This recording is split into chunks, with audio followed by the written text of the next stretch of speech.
यार ये लोग इतनी लेट आते हैं, मैं भी थक गया हूँ।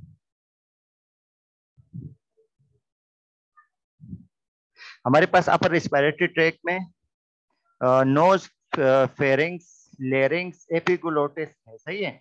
इसका काम क्या होता है? What's the function of that? ये क्या करता है? जब ईयर एंट्री को क्या करता है, वार्म कर लेता है और फिल्ट्रेशन करा देता है, और इसके अलावा ह्यूमिडिफाइड द इंस्पायर ईयर, इसके ह्यूमिडिफिकेशन करता है। सही है। यानी ड्राइनेस से बचा देता है।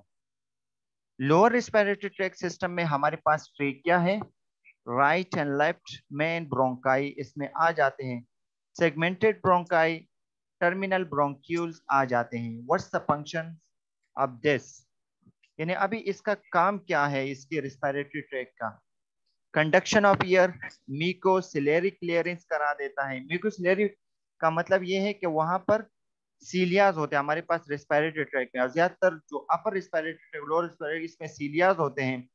आप लोग ने एक क्लास टाइम में पढ़ा होगा, सीलियाज फिंगर लाइक प्रोजेक्शन होती है। इसका काम क्या होता है?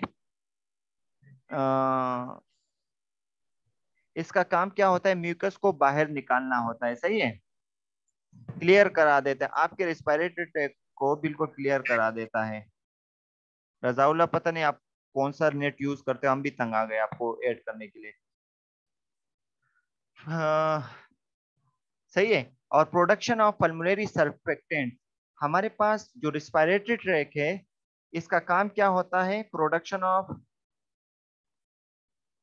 ये प्रोडक्शन ऑफ क्या कराता है? प्रोडक्शन ऑफ सर्फेक्टेंट यूज करते हैं। आप लोगों ने देखे होंगे जो प्री मेच्योर बेबी होते हैं, जो वक्त से पहले पैदा होते हैं, उसमें ज्यादातर चांसेस ऑफ क्या होते हैं? उसमें ज्यादातर उन लोगों के लंग जो है कोलेप्स होते हैं, या उन लोगों के रिस्पिरेटरी ट्रैक की प्रॉब्लम होती है। रीजन ये है कि उन लोगों में सर्फेक्टेंट नहीं बनते। क्योंकि आप लोगों का जो बच्चों में जब ये विन द बेबी या फेटस जो है, जिसको हम मदर एब्डोमेन में होते हैं जब बच्चा, इसको हम फीटस कहते हैं। बिफोर डिलीवरी जो है इसको हम फेटस कहते हैं। तो सर्फेक्टेंट जो है बच्चों में पैदा वो बनना शुरू हो जाता है। लेकिन जब प्री मेच्योर पैदा हो जाते हैं बच्चे, तो इसमें सर्फेक्टेंट का लेवल कम होता है। सर्फेक्टेंट का काम क्या होता है? लंग्स को कोलेप्स होने से बचाता है, यानी लंग्स को डायलेट रखता है। सही है। राइट लंग्स के हमारे पास तीन फंक्शन है। कंडक्शन ऑफ ईयर, ईयर का कंडक्शन करता है। इसके अलावा कंडक्शन ऑफ ईयर के अलावा ये म्यूकोसिलरी क्लियरेंस करा देता है, यानी म्यूकस वगैरह को क्लियर करा देता है।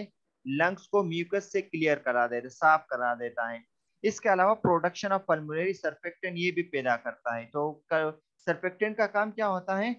कोलेप्स होने से लंग्स को बचा देता है, यानी एयर एंट्री को लंग्स की तरफ लाने में, आने जाने में क्या करा देता है? आसानी पैदा कर देता है।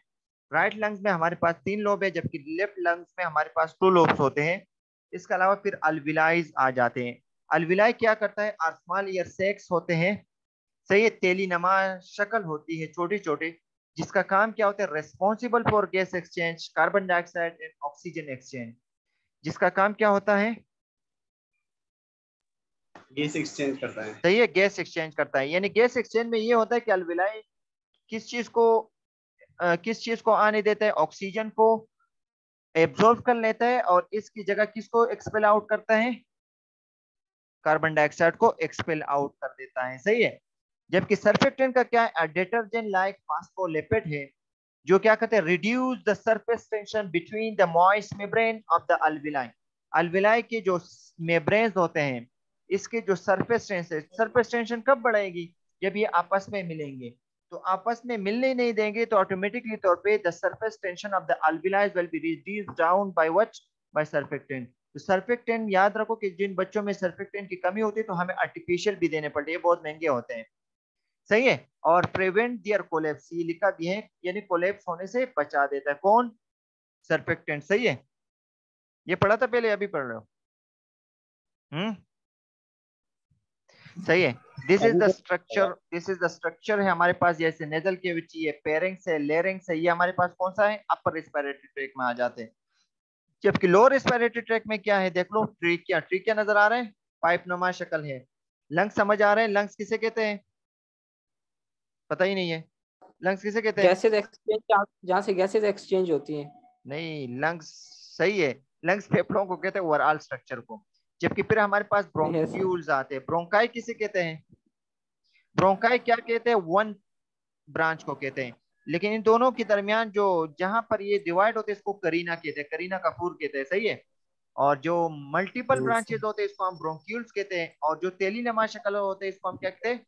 अलविलाय कहते हैं। इसके नीचे जो होते हैं एसेसरी मसल होते हैं जिसको हम डायफ्राम कहते हैं, सही है। आप लोगों ने एनाटॉमी में पढ़ा होगा। फिर हमारे पास एसेसरी मसल्स होते हैं। कोई जानते हैं व्हाट आर एसेसरी मसल्स? कोई बता सकता है एसेसरी मसल्स किसे कहते हैं? आप लोग भी कुछ जवाब दो। हाँ, वो होते हैं सारे जो रिस्पायरेशन में हमारे साथ मदद करते सही है, सही है, सही बता रहे हो, बोलो। हैं। सब वही होते हैं जो रिस्पायरेशन में मदद करते हैं। सही है, वही मसल जो रिस्पायरेशन में हमारे साथ मदद करवाते हैं उसको हम एक्सेसरी मसल्स सही है। कहते हमारे हैं। पास मतलब जो एसेसरी रिस्पायरेशन मसल दो किस्म होते हैं, इंटरनल और एक्सटर्नल, सही है। अच्छे सही है, मदद इंटरनल और एक्सटर्नल एसेसरी मसल होते हैं जो क्या करते हैं? एक्स्ट्रा हेल्प आउट करते हैं, किसमें? रिस्पायरेशन में। हमारे पास एसेसरी मसल में इंटरकोस्टल मसल है, स्केलीन है, आप लोगों को नजर आ रहा है या नहीं? और स्टर्नो स्टर्नो स्टर्नियो मेस्टाइड मसल जो बिल्कुल नेक के पास होता है, सही है। ट्राइफिजस मसल है, और पेक्टोरेलस भी है, और एब्डोमिनल मसल है। आप लोगों ने एनाटॉमी में पढ़ा है या नहीं? कोई बता सकता है सारे कि ट्रेपीजियस मसल कहाँ होते हैं? वो जो बैक में हमारे होते हैं बैकबोन है सर। ना, जो जो वेन जो back of the shoulder, back good. Back of the triangular shoulder. Shape में होता है सर। हाँ, ट्रायंगुलर शेप में होता है सर। सही है, बैक गुड। साइड होता है। ट्रेपीजियल मसल आपकी जो क्या बोलते हैं, आप लोगों के स्पाइनल कार्ड के इर्द गिर्द जो होते हैं, आस पास होते हैं, सही है। बैक साइड, नेक के बैक साइड भी है ये, पूरा ट्रेपेजियस मसल होते हैं, सही है। लंग जो आपके लंग्स की एरिया का बैक साइड है इसको हम ट्रेपेजियस मसल कहते हैं, सही है। इसके अलावा पेक्टोरेलिस कहाँ होते हैं? Where is the pectoralis? जो हमारे चेस्ट को बनाते हैं, जो जी, चेस्ट रीजन पे चेस्ट चेस्ट रीजन रीजन पे जो होते हैं। चेस्ट रीजन पे होते हैं। और कोई बता सकता है? और जो हमारे शोल्डर में भी होते हैं, जो फ्रंट शोल्डर है उस पे होते हैं, और चेस्ट रीजन में होते हैं जो हमारे चेस्ट रीजन को बनाते हैं। ये कौन बता रहे हैं? नाम बता सकते थोरेसिक रीजन को जान जाइपून वाले से बता सलमान, जान हैं? सही जाइपून। है, आप सही कह रहे हो, सही है। पेक्टोरलिस मसल में हमारे पास स्टर्नोकोस्टल हेड और क्लेविकुलर मसल, यहाँ पर क्लेविकल एरिया, ये सारा उसको यानी स्टर्नम के साथ आस पास होता है हमारे पास ये वाली मसल, सही है। पेक्टोरलिस मसल जो है, थोरेसिक रीजन को बनाते सही है। और एब्डोमिनल मसल तो आपको पता है एब्डोमिनल में होते हैं, तो इसमें कुछ वो नहीं है। तो ये थोड़ा बहुत आप लोगों को ये सवाल भी आ सकता है, what intercostal muscle, intercostal muscle, sternomastoid, trapezius and pectoralis, these are what type of muscle which is responsible or which help out in respiration? तो कौन सा लिखोगे? these are the accessory muscle, सही है। हमारे पास फिर कार्डियोवेस्कुलर सिस्टम आ जाता है जिसमें हार्ट है। हार्ट की थोड़ा बहुत एनाटॉमी पढ़ते हैं। वो क्या करते हैं? अनऑक्सीजनेटेड ब्लड जो है या डीऑक्सीजनेटेड ब्लड जो होता है वो डिलीवर टू द हार्ट। ये कौन से हार्ट पे लेके जाते हैं, राइट या लेफ्ट? राइट राइट हार्ट में आ जाता है। ये कहाँ से आता है राइट हार्ट में? वेन्युलर साइड से, सही है। हमारे वेन से, वेन में कहाँ से ये गंदा खून आ जाता है डीऑक्सीजनेटेड टिश्यू से, सही है। जब टिश्यू जो है, जब टिश्यू क्या कर लेते हैं, ऑक्सीजन ले लेते हैं, और ऑक्सीजन जब यूज होता है एटीपी बनता है, तो हमारे पास मेटाबॉलिक प्रोसेस के जरिए क्या प्रोडक्शन होती है? कार्बन डाइऑक्साइड और वाटर। तो कार्बन डाइऑक्साइड कहाँ आ जाता है? फिर वेनुलर साइड के जरिए, ब्लड के जरिए कहाँ आ जाता है? राइट हार्ट, राइट एट्रियम से राइट वेंट्रिकल, और राइट वेंट्रिकल से फिर ये कहाँ आ जाता है? पल्मोनरी लंग्स, लंग्स परमानेंटरी आर्टरी से लंग्स की तरफ। और लंग्स में जब ये ऑक्सीजनेट हो जाता है तो फिर ये बोले oxygen is pick up in the lungs. Lungs तक परमानेंट आर्टरी की तरह वहां लगे, वहां लेके गए, तो वहां पर ऑक्सीजन पिक अप हो गया इन द लंग्स। तीसरे में क्या बोले? Oxygenated blood deliver back to the heart. फिर ये पल्मोनरी वेन के जरिए, कौन से? पल्मोनरी वेन के जरिए राइट एट्रियम से कहाँ आएगा? लेफ्ट में आएगा। लेफ्ट वेंट्रिकल में। लेफ्ट वेंट्रिकल से फिर कहाँ आएगा? अरोटा, अरोटा से फिर क्या आएगा? सिस्टमेटिक सर्कुलेशन की तरफ, और पूरे के को मिल जाएगा। ये एक नॉर्मल फिजियोलॉजी है। ब्लड वेसल क्या है? Oxygen is distributed to the tissue with plasmas and RBCs. ये पता है, समझ में आ रहा है? ऑक्सीजन जो है वो क्या करता है, डिस्ट्रीब्यूट करता है ब्लड को to the tissue with plasma और आरबीसी इसमें पाए जाते हैं। Exchange for oxygen and carbon dioxide occur in the capillaries of the tissue. हमारे पास एक एक्सचेंज जो है, ये जान कौन है, बार बार इसका नेट का इशू है, ये कहाँ पर होता है? कार्बन डाइऑक्साइड, सॉरी, ऑक्सीजन और कार्बन डाइऑक्साइड का एक्सचेंज एक तरफ से अल्विलर साइड पे होते हैं ना, अल्विलाइज मेथड। दूसरा जो है हमारे कैपिलरी साइड में होता है। कैपिलरीज क्या करते हैं? What are capillaries? हम ये भी कह सकते हैं capillaries are the interconnection between the venules and arterioles. पता है ये? सही। आर्टरीज से जो बारीक से आर्टरीज निकलते हैं माइन्यूट, किसको हम आर्ट्यूल्स कहते हैं। वेन्यूल्स किसे कहते हैं? वेन से जो बारीक बारीक निकलते हैं। और ये वेन्यूल्स और आर्ट्यूल्स जो है बारीक बारीक मिलके क्या बनाते हैं? कैपिलरीज बनाते हैं। पता है? हम ये बता सकते हैं कि capillaries are the combination form of arterioles and venules. पता है? तो ये वेन्यूल्स और कैपिलरीज में क्या होते हैं? हमारे पास जैसे वेन है, तो वेन, ये कैपिलरीज क्या करते हैं? कैपिलरीज जो है कार्बन डाइऑक्साइड को क्या करते हैं? अपने अपने साथ क्या करते हैं? जज़ब कर लेते हैं। कार्बन डाइऑक्साइड जब जज़ब कर लेते हैं तो वेन की तरफ लेके जाते हैं, आर्टरीज की तरफ आ जाते हैं। सॉरी, राइट हार्ट से राइट वेंट्रिकल, फिर लंग, लंग से वापस लेफ्ट लेफ्ट हार्ट की तरफ आए, लेफ्ट हार्ट के जरिए फिर टिश्यू की तरफ आए। जब टिश्यू की तरफ जब ब्लड आएगा तो टिश्यू क्या करेगा? टिश्यू की तरफ कैसे आएगा? वापस आर्टरीज, आर्टरीज से आर्ट्यूल्स, आर्ट्यूल से फिर ये टिश्यू को मिलेगा। इस तरह ये साइकिल रहती है। तो हम ये कह सकते हैं, हम ये कह सकते हैं, आवाज अभी आ रही है? Hello, hello. अभी सही हुआ। हाँ आ हाँ, रही है सर। सही है। हमारे पास देखो, हम ये कह सकते हैं कि टू एक्सचेंज प्लेसेस है हमारे बॉडी में। एक कौन से? एक हमारे पास अल्विलर साइड है, दूसरा कौन सा है? कैपिलरीज जो है वो एक्सचेंज कर कैपिलरीज। लेते हैं। जो अल्विलर साइड है वो एटमॉस्फेयर के दरमियान एक्सचेंज होता है। एटमॉस्फेयर से ऑक्सीजन लेते हैं और बदले में हम कार्बन डाइऑक्साइड देते हैं। लेकिन कैपिलरीज में हमारे पास किस किस के दरमियान एक्सचेंज होते हैं? टिश्यू के दरमियान, टिश्यूज और कैपिलरीज के दरमियान। अगर आर्टीरियल साइड से आ रहा हो तो आर्टीरियल साइड से ये ब्लड किसको देगा? टिश्यू को देगा, ऑक्सीजनेटेड ब्लड। और ये जब ऑक्सीजनेटेड ब्लड टिश्यू को देगा, जब मेटाबॉलिक प्रोसेस होगा, इस मेटाबॉलिक प्रोसेस के जरिए क्या बनेगा? कार्बन डाइऑक्साइड बनेगा। ये कार्बन डाइऑक्साइड फिर कौन लेगा वापस? कैपिलरीज लेगा। और यही कैपिलरीज फिर किस तरफ ब्लड जाएगा? वेन के जरिए। ये एक साइकिल है, शॉर्टकट में बता दिया। इसी तरह carbon dioxide is then deliver back to the lungs and exhale as waste. मैंने तो पूरा तकरीबन एक एनाटॉमी पढ़ा दिया आप लोगों को, तो ये वीडियो तो वैसे भी रिकॉर्ड में है, तो साउंड का इशू है सर, साउंड दोबारा अगर आप लोग सुनोगे तो समझ आ जाएगा। सही है। यस। हमारे पास फिर हेमोग्लोबिन, ये थोड़ा बहुत प्लीज आप लोग याद कर लें, हो सकता है एग्जाम में आ जाए कि नॉर्मल वैल्यू फॉर मेल कितना है तकरीबन oxygen to the peripheral tissue. हमारे पास हेमोग्लोबिन क्या करता है? डिलीवर कर देता है ऑक्सीजन को, कहां तक? पेरिफेरल टिश्यू की तरफ लेके जाता है। मेल में कितना है? 14 से 18 ग्राम पर डीएल होते हैं, डीसीलीटर। यानी 100 ग्राम ऑफ ब्लड में कितना कितना ऑक्सीजन होता है? 100 ग्राम ऑफ ब्लड में, हेलो, 100 ग्राम ऑफ ब्लड में कितना ऑक्सीजन होता है? 14 से 14 18 ग्राम। 14 तो 8। वो सही है। और मेल फीमेल में कितना होता है? 12 टू 16 भारत ग्राम पर डीसीलीटर। सही है। डीसीलीटर का मतलब 100 ml। इसी तरह हमारे पास हेमेटोक्राइट, हेमेटोक्राइट कितना होता है? आप लोगों ने सीबीसी क्या होगा ना, ये नजर आते हैं ना हेमेटोक्राइट, एचसीटी लेवल। हाँ सर। सही है। हेमेटोक्राइट लेवल मेल में कितना होता है? 41 से 50 ग्राम पर डीएल है, जबकि फीमेल में कितना है? 36 टू 44 ग्राम पर डिसीलीटर है। इसी तरह न्यूरोलॉजिकल कंट्रोल कौन सा? याद रखो, न्यूरोलॉजिकल कंट्रोल कल हमने थोड़ा बहुत पढ़ा था कि हमारा रिस्पायरेटरी सेंटर है कहाँ पर? ब्रेन में होता है। सही है, दिमाग में होता है, जिसको हम क्या कहते हैं? मेडोला ओब्लिंगेटा। कभी सुना है? मेडोला, मेडोला ओब्लिंगेटा एनाटॉमी में पढ़ा होगा। तो हमारे पास क्या है? Medulla is the respiratory centre है।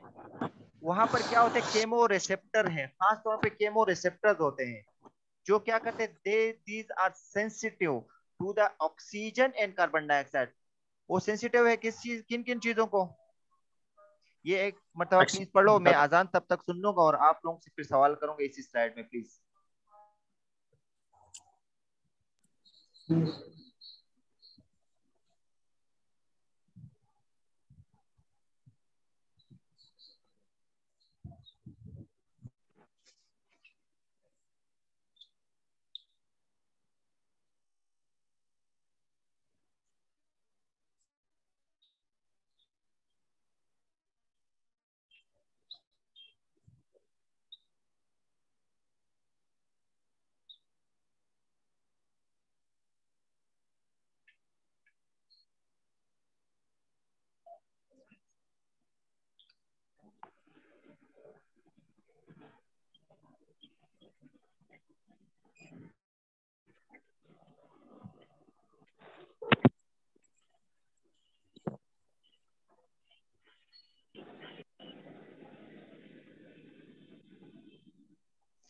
अस्सलाम वालेकुम, वेलकम।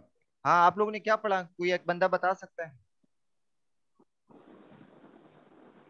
नो पता। सही है। हमारे पास क्या है, रिस्पायरेटरी सेंटर है। रिस्पायरेटरी सेंटर मेडोला में होता है। वहां पर केमो रिसेप्टर्स होते हैं, they are sensitive to the oxygen and carbon dioxide. Oxygen कम होना या ज्यादा होना, कार्बन डाइऑक्साइड कम होना या ज्यादा होना, बहुत कंडीशन, दोनों कंडीशन में वो क्या करते हैं, वो क्या करते हैं। प्लीज अपने आवाज को बंद कर लो, जिसकी भी आवाज आ रही है।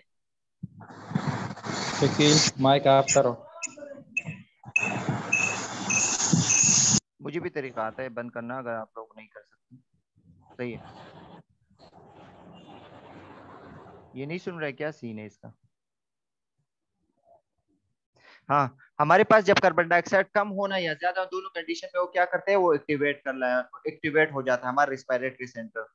सही है। जब कार्बन डाइऑक्साइड बढ़ जाता है, वो क्या करते हैं, देखो, sensitive to arterial blood gas level and blood pressure. याद रखो कि हमारे पास ये रिसेप्टर जो है वो क्या करते हैं, सेंसिटिव है किस चीज को, ब्लड प्रेशर को भी। ब्लड प्रेशर को भी वो क्या करते हैं, एक्टिवेट करते हैं। जब हमारा ब्लड प्रेशर बढ़ जाता है या कम हो जाता है, जब कम हो जाते तो हमारा कौन सा सिस्टम एक्टिवेट होता है, सिंपैथेटिक आउटफ्लो। सही है। सिंपैथेटिक एक्टिविटी वो कराता है। हम इसको क्या कहते हैं, जब हमारा ब्लड प्रेशर कम होता है या हम ब्रेडिकार्डिया हो जाते हैं, तो हमारे पास जिस्म का एंडोजेनस केटोकोलामाइन एक्टिवेट हो जाती है, एड्रेनलिन नॉन एड्रेनलिन, जो आपके ब्लड प्रेशर को और हार्ट रेट को बढ़ाता है ऑटोमेटिकली तौर पे। इसी तरह जब आपका कार्बन डाइऑक्साइड लेवल बढ़ जाता है, तो कार्बन डाइऑक्साइड लेवल क्या करता है, आपके रेस्पिरेटरी सेंटर को एक्टिवेट करता है। और रेस्पिरेटरी सेंटर जब एक्टिवेट करता है, दैट्स लीड टू टेकेप्निया। टेकेप्निया का मकसद ये है ताकि आपका कार्बन डाइऑक्साइड लेवल क्या हो जाए, बाहर हो जाए। सही, वॉश आउट हो जाए। इसी तरह आपके जिस्म में जब ऑक्सीजन लेवल कम हो जाए, तो आप क्या करते हो, आप ब्रेडेप्निया हो जाते हो, हाइपोवेंटिलेट हो जाते हो, ताकि आपका ऑक्सीजन लेवल क्या हो जाए, आपके जिस्म में जमा होना शुरू हो जाए। सही है। इसी तरह हमारे पास इसके अलावा और क्या चीजें हैं, कैन एक्टिवेट द मेडोला।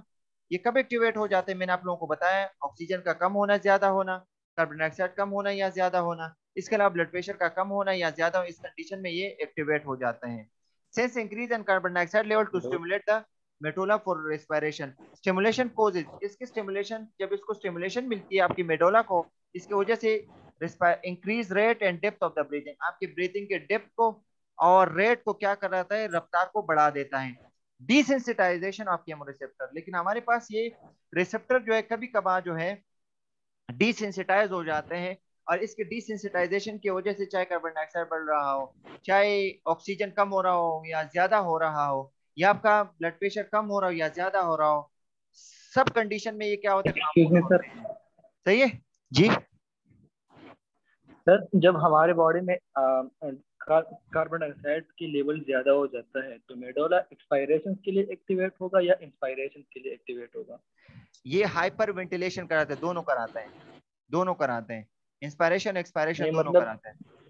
नहीं मतलब दोनों जब कराएगा भाई, कार्बन सिर्फ डाइऑक्साइड इंस्पायरेशन का से का, सिर्फ एक्सपायरेशन नहीं होगा, तो आपके इंस्पायरेशन एक्सपायरेशन दोनों कराएगा। हाइपर वेंटिलेशन का मतलब भी मतलब यही है। हमने वेंटिलेशन में पढ़ा है ना, हम, व्हाट इज वेंटिलेशन। जी सर, इसी स्लाइड में आपने वेंटिलेशन पढ़ा है, तो हाइपर वेंटिलेशन जब हमने हम पढ़ा है। ब्रीथिंग लेते हैं, जी हाइपर सर। इंस्पायरेशन और हाइपर एक्सपायरेशन की मैंने बात नहीं की।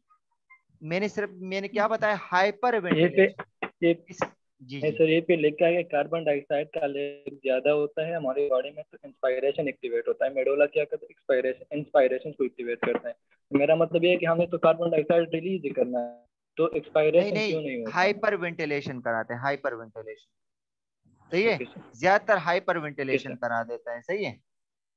और ओके सर। इसके अलावा जब हमारे पास कभी कभी ऐसे कंडीशन होते, क्रोनिकली कंडीशन में हमारे पास डिसेंसिटाइजेशन ऑफ केमोरेसेप्टर, आपके रेसेप्टर डिसेंसिटाइज होते हैं, इसको पता ही नहीं चलता है ब्लड प्रेशर कम हो रहा है या कार्बन डाइऑक्साइड कम हो रहा है या ऑक्सीजन कम हो रहा है, कुछ पता ही नहीं चलता है। तो इस कंडीशन में वो क्या हो जाते हैं, डिसेंसिटाइज हो जाते हैं, ना हाइपर वेंटिलेशन करे होगा ना हाइपो वेंटिलेशन होगी, बिल्कुल बस खामोशी रहेगी। तो इस कंडीशन में ये ज्यादातर किस कंडीशन में होती है, ये ज्यादातर क्रोनिक, हम कार्बन डाइऑक्साइड लेवल जब क्रोनिकली क्या हो जाए, इंक्रीज हो जाए। और इसके अलावा जैसे सीओपीडी पेशेंट में होते हैं। सही है। ज्यादातर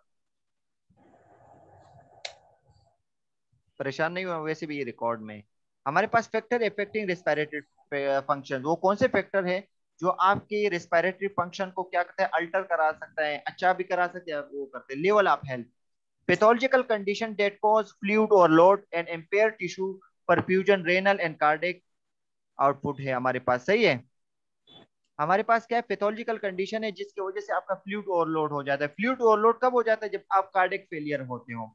जब कार्डियक फेलियर होगा हमारे पास, जैसे फॉर एग्जांपल हमारे पास जब राइट वेंट्रिकुलर फेलियर होते तो हमारे पास प्लूरल इफ्यूजन होता है। प्लूरल इफ्यूजन जानते हो आप लोगों को, प्लूरल स्पेस कभी देखा है जिसमें आपका लंग जो है वो इंक्लोज होते हैं। प्लूरल स्पेस, प्लूरल स्पेस वो जगह है जिसमें हमारे पास जो लंग्स है, हमारी लंग्स है वो इंक्लोज होते हैं। तो कभी कभी ऐसा होता है जो राइट वेंट्रिकुलर फेलियर की वजह से क्या होता है, हमारे पास प्लूरल स्पेस में क्या हो जाता है, एक्युमुलेशन ऑफ फ्लूइड जो है एक्युमुलेट हो जाता है। तो इसी वजह से इंस्पायरेशन एक्सपायरेशन यानी सांस लेने में दुश्वारी होती है। ये पैथोलॉजिकल कंडीशन या बैक्टीरियल इन्फेक्शन की वजह से भी हो सकता है, या कार्डियक फेलियर की वजह से भी होता है, ज्यादातर राइट वेंट्रिकुलर फेलियर की वजह से। या दूसरा कंडीशन ये भी है कि लेफ्ट वेंट्रिकुलर फेलियर की वजह से, लेफ्ट वेंट्रिकल जब आपकी एजेक्शन फ्रैक्शन सही नहीं होगी तो हमारे पास फिर पल्मोनरी एडिमा, आपकी फेफड़ों में पानी आ जाता है। तो ये दोनों कंडीशन, या रेनल फेलियर की वजह से भी हो सकता है, ये कंडीशन है। सही है। Chronic illness causes muscle wasting, जब क्रोनिक इलनेस होगी तो आपके मसल जो है वेस्ट हो जाएंगे। वेस्टिंग का मतलब मसल जो है नॉर्मल काम नहीं करते हैं, क्योंकि रेस्पिरेशन आप टिकेटनिक जो है कुछ वक्त तक के लिए होते हो। जब प्रोलॉन्ग होते हैं तो वो एसिडिक एनवायरनमेंट प्रोड्यूस हो जाते हैं और पैथोलॉजिकल कंडीशन क्रिएट करते हैं।